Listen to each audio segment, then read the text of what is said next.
আবারও তোমাদের সামনে আরেকটা নতুন ব্লগ নিয়ে হাজির হয়ে গেলাম। আর আজকে যেন আমি ভীষণ ভীষণ এক্সাইটেড।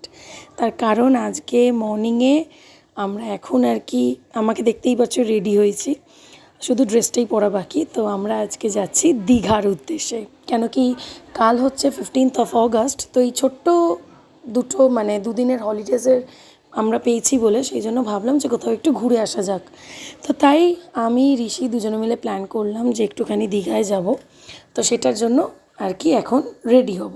আর এই দীঘায় যাওয়ার আগে সকালবেলায় আমার বাড়ির যে নিত্য পুজো সেটা অলরেডি কমপ্লিট করে নিয়েছি। আর আমরা যখনই কোথাও ঘুরতে যাই আমরা ঠাকুরকে কি করি, আমরা এরকম জল আর মিষ্টি দিয়ে ওনাকে খাবারগুলোকে চাপা রেখে আমরা চলে যাই। হ্যাঁ ভিডিও কর।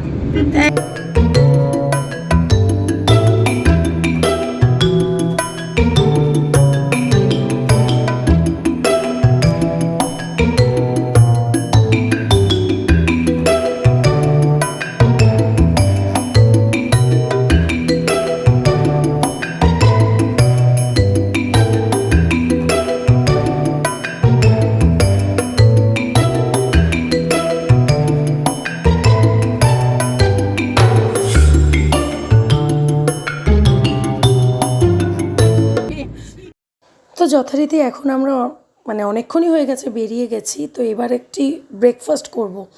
আমরা আগের দিনকে কী করেছিলাম, একটুখানি মোমো বানিয়ে রেখেছিলাম। তো ওই গাড়ির পথে যেতে যেতে কোথাও যদি চট করে খিদে পেয়ে যায়, তো ওই মোমোগুলো ভেজ মোমো মানে পনির দিয়ে করা, সেই মোমো মা বানিয়ে নিয়ে গেছিলো। তো সবাই মিলে একটু মুখ নাড়তে নাড়তে যাব। ডিমটা খাচ্ছ? খাও। এই আমার ডিমটা ধরছো কেন?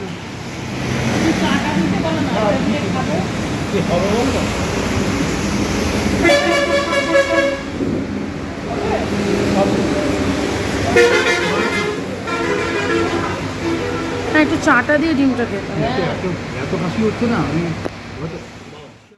ফাইনালি 4-4.5 ঘন্টার সাফারের পর আমরা ফাইনালি দীঘায় পৌঁছচ্ছি। দেখতেই পাচ্ছ সেই দীঘার স্পেশাল গেটটা। তো এখন মোটামুটি বাজে প্রায় 3টে। আমরা যখন এইখান থেকে যাচ্ছি আমরা প্রায় তিনটেতে আর কি পৌঁছেছি। কি কি আছে? এটা কি আলু দিয়ে? দাদা ভেজ থালিতে কি কি আছে? জল একটাই থাকবে, ভাজা ডাল দু রকম সবজি চাটনি, জল একটাই সবজি ওই জলটা ওইদিকে থাক, এইটা তুলে নিই। আচ্ছা। তো লাঞ্চ টাঞ্চ কমপ্লিট করার পর ফাইনালি আমার ডেস্টিনেশনে আমরা পৌঁছে গেছি। আমরা যে হোটেলটায় চেক ইন করছি সেটা হচ্ছে হোটেল জিসি ইন্টারন্যাশনাল, যেটা নিউ দীঘাতে লোকেটেড। এটা হচ্ছে হোটেলের বাইরে থেকে আর কি আমরা এখন ঢুকছি। এখন গাড়িটা পার্কিং করব, করে তারপরে তো রিসেপশনে গিয়ে সব চেক ইনের সমস্ত প্রসিডিওর হবে। তো চলো ভেতরে যাওয়া যাক। ভেতরে গিয়ে তারপরে হোটেলের সৌন্দর্য তো তোমাদের সাথে শেয়ার করবই। আর এদিকে আমরা যখন হোটেল বুকিং করি তার আগে মানে কশো যে হোটেল আমরা দেখেছি তার নেই ইয়ত্তা। এইবার সেইখানে দাঁড়িয়ে হোটেল তো কোথাও ভ্যাকেন্ট মানে ফাঁকা তো পাচ্ছি না, কোনো রুম ভ্যাকেন্ট নেই। তারপরে অনেক মানে সার্চ টার্চ করার পরে ফাইনালি এই জিসি ইন্টারন্যাশনালটাই আর কি পেলাম। তো ওদেরকে ফোন করলাম, আমি বললাম যে আমাদের একটা রুম দিলেও হবে, একটু বড়, আমরা 4 জন পার্সন। তো তখন বললো ম্যাম আমাদের কাছে একটাই অ্যাভেলেবেল আছে সুইট রুম, আপনাদের 4 জনের হয়ে যাবে। তো তারপরে আর কি মানে একটা মাথার হেডেক কমলো আর কি হোটেলটা বুকিং করার পর। তো দেখো চেক ইন করে এখন আমরা আমাদের রুম পেয়ে গেছি। আর এটা হচ্ছে আমার দীঘাতে সবথেকে একটা পছন্দের জায়গা, সেটা হচ্ছে এই রুমের ব্যালকনিটা। এটা হচ্ছে ব্যালকনি থেকে বাইরের পোর্শনটা আমি তোমাদের সাথে দেখাচ্ছি। এত সুন্দর ইভিনিং ভিউটা লাগছে, নিচে সব কার পার্কিংয়ের এরিয়া। আর এইটা হচ্ছে ওই রোডটা ধরে আর কি আমরা হোটেলে এসছি। আর একদম ওই দূরটা যেটা দেখতে পাচ্ছ এখান থেকে অতটাও বোঝা যাচ্ছে না, ওইটা হচ্ছে সমুদ্রটা আর কি, মানে খুব ভালো করে মাইনিউটলি দেখলে বোঝা যাবে। আর এটা হচ্ছে ব্যালকনি থেকে আমি আমার রুম ট্যুরটা তোমাদের সাথে শেয়ার করছি। তো এখানে হচ্ছে 2টো বেড রয়েছে, এদিকে সোফা সেট পুরো একটা রয়েছে। আর এটা ব্যালকনির পোর্শনটা। তো এটাই আর কি। আর ওদিকে দেখো ঋষিকে কেমন এসেই ল্যাদ খেতে শুরু করেছে।